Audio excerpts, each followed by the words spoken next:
Well, these things happen, I suppose.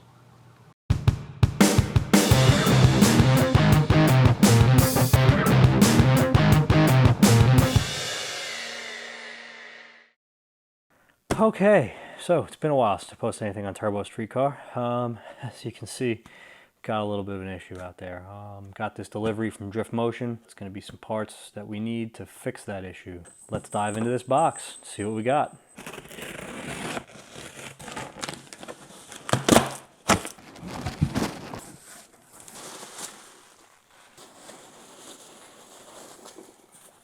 Okay, it's one box.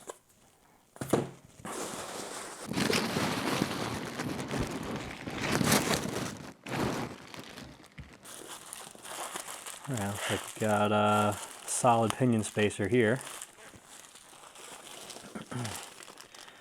Alright, some seals, some grease. There's the bearings.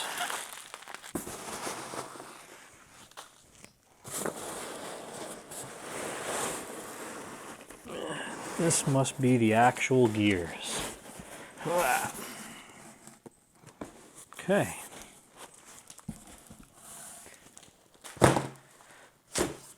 Alright, so here we are. It's contents of the box. Looks like I've got some bearings, this solid pinion spacer, and then we got the seals with some grease and a brush.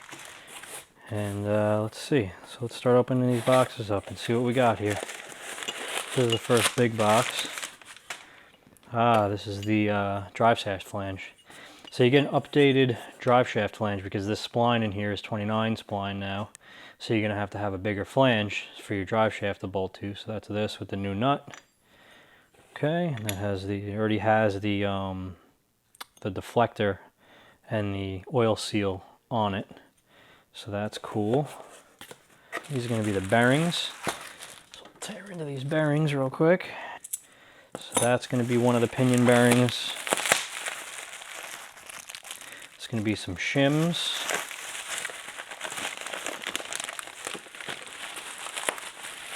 And then this is the big pinion bearing. And then these are the two side carrier bearings. So these are going to be the standard carrier bearing. This is going to be the outer pinion bearing that goes by the drive shaft flange. And then this is going to be the big inner one that goes inside by the carrier. That is a big bearing, man. Whew. Alright, so that's cool. These are supposed to be some type of adapter bearing. I guess they're just bored out for the bigger pinion. I'll have to get a caliper and actually see how much bigger they are. It is a Koyo Japan bearing, like the original. It's a factory brand that they use, the Koyo bearings. So it looks like they're all factory quality. And then these are probably just direct replacements.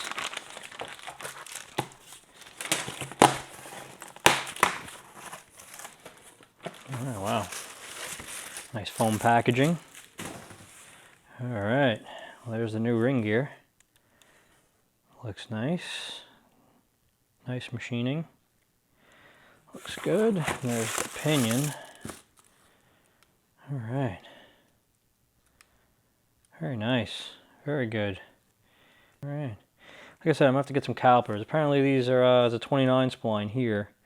So this is bigger on this than it is the original gear. The splines are bigger, and these two bearing surfaces, I believe, are bigger than the factory one. So I'm going to have to look into that. I'm going to have to grab a caliper, and once I get the rear end apart, try to compare them and see how much different they really are. So so this is what's included in the box when you buy the gear set. Oh wait, I also got this, a pinion spacer.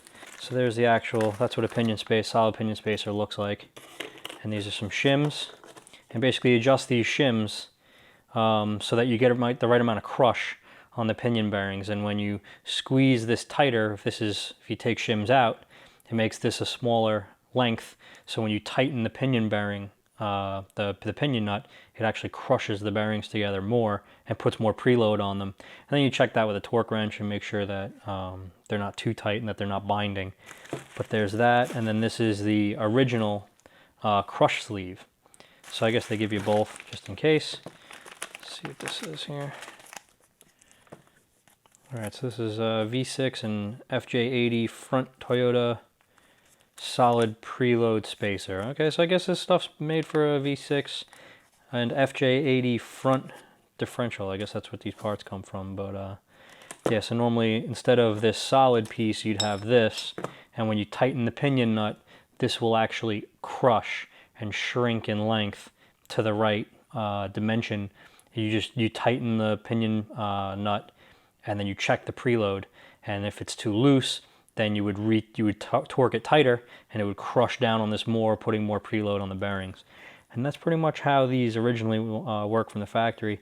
And these are supposed to be a little more sturdy because you can put more, you can tighten the pinion nut to a higher torque value without this moving. This won't crush.